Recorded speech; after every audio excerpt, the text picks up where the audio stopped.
চাওক আজি আমি যোৱা 16 তাৰিখে অসমৰ কামৰূপ গ্ৰাম্য জিলাৰ চাম্পুপাৰাত সন্ধিয়া ছাত্ৰ নেতা লোহিত হুছেইনক যি নিৰ্মমভাৱে আৰু বৰ্বৰভাৱে দুষ্কৃতিকাৰীয়ে চকা অস্ত্ৰেৰে হানি খুচি হত্যা কৰিলে। এই ঘটনাটোক আমি তেতিয়াৰ পৰা নিন্দা কৰি আছো, গৰিহণা দি আছো আৰু আন্দোলনৰ কাৰ্যসূচী আমি গ্ৰহণ কৰি আহিছিলো। কিন্তু আমি দুৰ্ভাগ্যৰ বিষয় যে অসম আৰক্ষীয়ে সেই অপৰাধীসকলৰ লগত মিলি আজিলৈকে এটা আসামী সাৰেণ্ডাৰ কৰাৰ বাদে বাকী কোনো আসামীক গ্ৰেপ্তাৰ কৰিবলৈ সক্ষম হোৱা নাই। গতিকে অসম আৰক্ষীৰ এই বিফলতাক আমি তীব্ৰভাৱে নিন্দা কৰিছো আৰু গৰিহণা দিছো। আৰু স্পষ্টভাৱে ৰাইজে অভিযোগ কৰিছে যে কামৰূপ গ্ৰাম্য জিলাৰ আৰক্ষীয়ে সম্পূৰ্ণ অপৰাধীসকলৰ লগত মিলি মিতিৰালি কৰি আচলতে অপৰাধীসকলক ৰক্ষণাবেক্ষণ দি আছে। আৰু সেই সময়ৰ পৰা বাৰে বাৰে কোৱা হৈছে যে এই হত্যাকাণ্ডটো এটা ৰাজনৈতিক হত্যাকাণ্ড। আজিও আমি অভিহিত কৰিছো এই হত্যাকাণ্ড এটা ৰাজনৈতিক হত্যাকাণ্ড, কাৰণ সেই সময়ত মঞ্চত বহি আছিলে ডক্টৰ কমলা কলিতা আৰু মূল অপৰাধী যিজন ব্যক্তি যাৰ মাষ্টাৰ প্লেনত আজি আমাৰ লোহিত হুছেইনক হত্যা কৰাইছে আব্দুৰ ৰেজ্জাক একেলগে বহি আছিল। আৰু হত্যাকাৰীসকলে হত্যা কৰি গৈ কমলা কলিতা আৰু আব্দুৰ ৰেজ্জাকৰ পিছত থিয় হৈ তেওঁলোকে ফেচবুক ষ্টেটাছো মাৰিছে, হত্যা কৰা হ'ল। তাৰপিছত আব্দুৰ ৰেজ্জাক তেওঁলোকে নামি গৈছে। গতিকে এই হত্যাকাণ্ড ৰাজনৈতিক হত্যাকাণ্ড বাৰে বাৰে কমলা কলিতাৰ নাম আহি আছে। আৰু যিসকলে হত্যা কৰিছে কমলা কলিতাৰ এওঁলোকে হয় বাই থকা গুণ্ডা বাহিনী, তেওঁলোকৰ জৰিয়তে সমগ্ৰ সংখ্যালঘু অধ্যুষিত অঞ্চলত সন্ত্ৰাসৰ সৃষ্টি কৰিছে ডক্টৰ কমলা কলিতাই। গতিকে সেইকাৰণে আমি গুৱাহাটী উচ্চ ন্যায়ালয়ৰ অৱসৰপ্ৰাপ্ত ন্যায়াধীশৰ জৰিয়তে আমি এটা উচ্চস্তৰীয় তদন্ত মুখ্যমন্ত্ৰীৰ পৰা আজিৰ এই মানৱ শৃংখল কাৰ্যসূচীৰ জৰিয়তে বিচাৰিছো। দোষী যিসকল ব্যক্তি আছে তেওঁলোকক আইনৰ আওতাত আনি ফাষ্ট ট্ৰেক কোৰ্টৰ জৰিয়তে বিচাৰ কৰি তেওঁলোকক গ্ৰেপ্তাৰ কৰি তেওঁলোকক কঠোৰতম শাস্তি দিয়াৰ দাবী আমি আজি মুখ্যমন্ত্ৰীৰ ওচৰত উত্থাপন কৰিছো। আজি আবুল হুছেইন লোহিত হুছেইনৰ পিতৃ আজি নিৰাপত্তাহীনতাত ভুগিছে, বিভিন্ন ভাবুকিতাৰ ওচৰত গৈ আছে। গতিকে সেই লোহিত হুছেইনৰ পৰিয়ালক ন্যায় আৰু নিৰাপত্তা দিয়াৰ আমি দাবী উত্থাপন কৰিছো। আৰু যিসকল অসম আৰক্ষীৰ বিষয়া আজি লোহিত হুছেইনৰ হত্যাকাৰীক ৰক্ষণাবেক্ষণ দি আছে ৰাজনৈতিকভাৱে কমলা কলিতাৰ কথাত উঠাব কৰি অসম আৰক্ষীয়ে সেই আৰক্ষী বিষয়াসকলৰ বিৰুদ্ধে কঠোৰ ব্যৱস্থা গ্ৰহণ কৰাৰ কাৰণে আজি আমি দাবী উত্থাপন কৰিছো। আৰু ইতিমধ্যে দেখা গৈছে যে এই হত্যাকাণ্ড বাৰে বাৰে কৈছে যে এটা ৰাজনৈতিক হত্যাকাণ্ড। দুজন হত্যাকাৰী আব্দুৰ ৰেজ্জাক, আন এজন ব্যক্তি আছে নুৰুল ইছলাম, এই দুজন ব্যক্তি ইতিমধ্যে গড়েমাৰী কলেজ আৰু চাম্পুপাৰা হায়াৰ ছেকেণ্ডেৰী মেনেজিং কমিটিৰ সভাপতি হৈছে।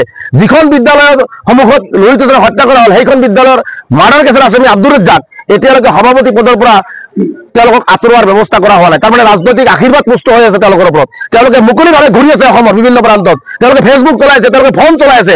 তাৰ পিছতো অসম আৰক্ষীয়ে কিয় গ্ৰেপ্তাৰ কৰিব নোৱাৰিলে এইটোহে ৰহস্যৰ বিষয়। গতিকে অসমৰ মুখ্যমন্ত্ৰী ডাঙৰীয়া ডিজিপি মহোদয়ক মই বিনম্ৰতাৰে আহ্বান জনাইছো যে লোহিত হুছেইন এজন ছাত্ৰ আছিল, লোহিত হুছেইন এজন উদীয়মান যুৱক আছিল। এই লোহিত হুছেইনক যিসকলে হত্যা কৰিলে, যিসকল আৰক্ষীয়ে ৰক্ষণাবেক্ষণ দি আছে তেওঁলোকৰ বিৰুদ্ধে ব্যৱস্থা গ্ৰহণ কৰি লোহিত হুছেইনৰ পৰিয়ালক আৰু লোহিত হুছেইনক ন্যায় দিব লাগে। মই স্পষ্টকৈ কৈছো যে লোহিত হুছেইনৰ গাৰ এটোপাল তেজৰ মূল্য আমি অথলে যাবলৈ নিদিওঁ। যেতিয়ালৈকে লোহিত হুছেইনৰ হত্যাকাৰীক ফাঁচী কাঠত ওলাব নোৱাৰিম তেতিয়ালৈকে আমচুৰ আন্দোলন অবিৰতভাৱে চলি থাকিব। আৰু যদি মুখ্যমন্ত্ৰীয়ে যদি হস্তক্ষেপ নকৰে, কামৰূপ গ্ৰাম্য জিলাৰ আৰক্ষীয়ে যদি ব্যৱস্থা গ্ৰহণ নকৰে, তেনেহলে কিন্তু সমগ্ৰ অসমতে এক ভয়াৱহ আন্দোলনৰ কাৰ্যসূচী গ্ৰহণ কৰিব। আৰু তাৰ বাবে যদি কোনো অপ্ৰীতিকৰ পৰিস্থিতি হয় সম্পূৰ্ণ অসমৰ মুখ্যমন্ত্ৰী আৰু ডিজিপি মহোদয় জগৰীয়া হ'ব। কামৰূপ গ্ৰাম্য প্ৰশাসন এনেকুৱা হৈছে যে সংখ্যালঘু ছাত্ৰ নেতা এজন হত্যা হৈছে, তাত তেওঁলোকৰ আহে কি যায় এনেকুৱা এটা পৰিৱেশ আমি দেখিছো। কাৰণ 6-7টাকে আন্দোলন কামৰূপ জিলাত কৰা হৈ আছে, কণ্টিনিউ কামৰূপ জিলাৰ সমগ্ৰ ৰাইজে ওলাই আহিছে, ছাত্ৰ ছাত্ৰী পুৰুষ মহিলা আবাল বৃদ্ধ সকলো ওলাই আহিছে। তাৰ পিছতো কিয় কামৰূপ গ্ৰাম্য আৰক্ষীৰ এতিয়ালৈকে অপৰাধীক ধৰিবলৈ সক্ষম হোৱা নাই?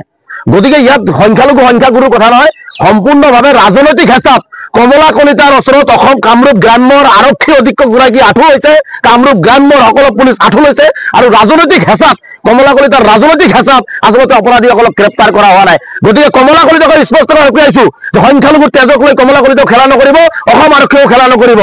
অন্যথা আৰু অসম গণ পৰিষদৰ সভাপতি অতুল বৰা ডাঙৰীয়াক মই স্পষ্টভাৱে আহ্বান জনাইছো, কমলা কলিতাই যি অপৰাধীসকলক ৰক্ষণাবেক্ষণ দিয়াৰ ব্যৱস্থা গ্ৰহণ কৰিছে, যদি অসম গণ পৰিষদেও যদি ইয়াক মাত নামাতে আগন্তুক দিনবিলাকত কিন্তু অসম গণ পৰিষদেও সংখ্যালঘু অধ্যুষিত অঞ্চলত সোমাব নোৱাৰিব। এই কথাটো স্পষ্ট। গতিকে মই মুখ্যমন্ত্ৰী ডাঙৰীয়াক প্ৰত্যক্ষ হস্তক্ষেপ বিচাৰিছো, ডিজিপি মহোদয়ৰ প্ৰত্যক্ষ হস্তক্ষেপ বিচাৰিছো যে ইয়াত ৰাজনৈতিক হওক আৰু কিবা হওক যোনে অপৰাধী তেওঁলোকক তদন্ত কৰি আইনৰ আওতাত আনি ফাঁচি দিয়াৰ ব্যৱস্থা গ্ৰহণ কৰিব লাগে। আমচুৰ কাণ্ডক কেতিয়াও ৰুদ্ধ নাই। মই এটা কথা স্পষ্ট কৰিছো যে লোহিত হুছেইনৰ গাৰ এটোপাল তেজৰ মূল্যও আমি অথলে যাবলৈ নিদিওঁ। এইটো